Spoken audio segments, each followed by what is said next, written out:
in Wakefield has issued a special marine warning for Chesapeake Bay from New Point Comfort to Little Creek, Virginia. Chesapeake Bay from Little Creek, Virginia to Cape Henry, Virginia, including the Chesapeake Bay Bridge Tunnel. James River from James River Bridge to Hampton Roads Bridge Tunnel. James River from Jamestown to the James River Bridge until 5 p.m. Eastern Daylight Time.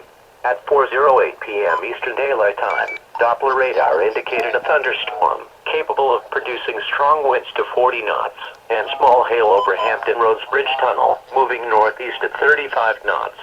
This strong thunderstorm will be near Thimble Shoals in Little Creek around 4:15 p.m. Eastern Daylight Time. Bluefish Rock and First Island Bay Bridge around 4:20 p.m. Eastern Daylight Time.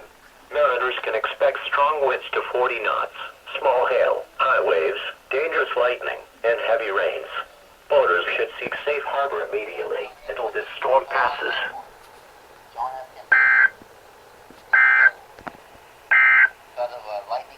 At 3:54 p.m.